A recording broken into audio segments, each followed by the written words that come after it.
everyone, and welcome to Super Dwarf Sunday for April 2nd, 2023. No, that is not smoke emanating off of Ryder's tent. It is mist from the room humidifier that I have going. So Ryder is still living in his tent. He absolutely loves this tree.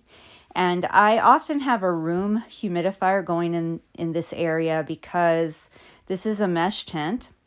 It cannot really keep humidity in, although he does have a humid hide. And I thought I would see how he would react if I had the room humidifier like pointed directly at his tent and misting directly into his tree. And he actually seemed okay with it. It was going straight to the top level where he was, and he stayed up there.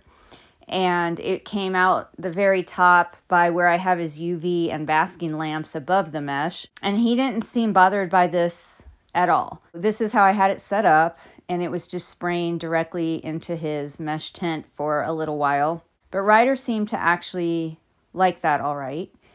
And of course, he thought maybe I was going to interact with him or perhaps feed him as I kept checking on him to make sure that the mist being directly on his tree wasn't bothering him. So I thought I would try the same experiment with TC, and I have to say I don't think TC appreciated the mist. When I first opened the door, he avoided the mist, and he started to come out to the side of the mist. He didn't really tongue flick at it at all or move his body into the mist at all. And he did just rest on the humidifier, and maybe that's because it's warm. It's a humidifier that you can have hot or cold, and I had it on the setting where it heats up.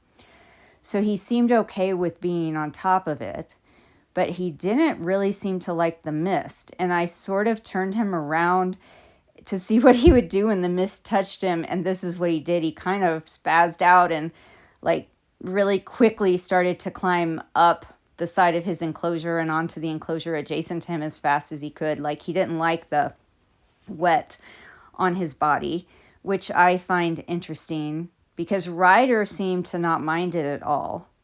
And Ryder didn't move in a flighty manner or move away from it. He just hung out in his tree like normal. And maybe it's also because the tree's a more natural place that you might encounter mist. I would have to say this direct misting experiment with TC told me that he probably would not appreciate a mister in his enclosure if it was going to directly hit him. He moved quickly away from the mister or the humidifier, away from his enclosure and onto the enclosure adjacent to him. So I put him back in his enclosure because I just really wanted to test this out to see if maybe there was some other reason he was acting flaky and agitated and it wasn't the mist. So I picked him up off of the adjacent enclosure, which belongs to Boba Fett, one of my Python Regis, and I put him back in his enclosure. And again, he seemed like he wanted out of there as soon as possible. He just didn't interact with the mist in a manner that was as if it was pleasurable for him. He just avoided it and he moved out of there as soon as he could. This was interesting because remember the first time he did this, I picked him up and put him back in his enclosure to test it again. And so this time, when he got on Boba Fett's enclosure, he started to go in that hide, which he's never done before.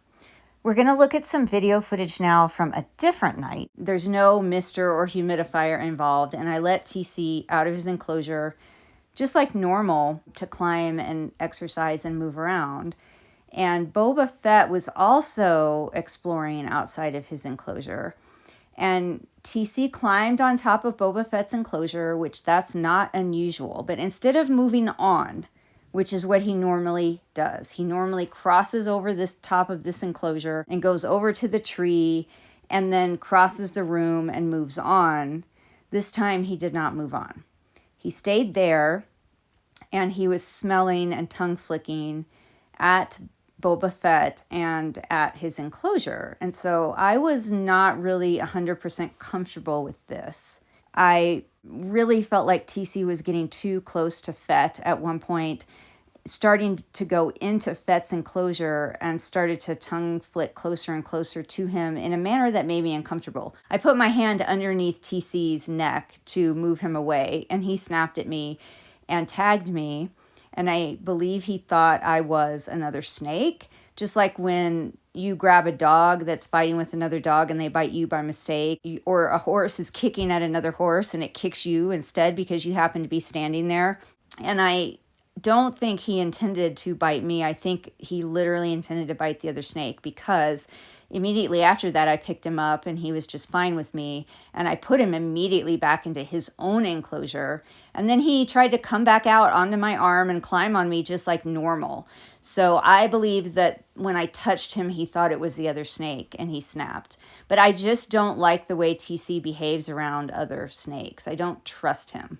As a consequence, TC was grounded for a couple of days after this. I didn't let him out of his enclosure. And then when I let him out of his enclosure again, I stayed with him and I picked him up and put him in an exercise tent when I had to go outside and do other things and could not directly supervise him. So he has lost his free roaming privileges without direct supervision. He either has to be in his enclosure under my direct supervision or in an exercise tent.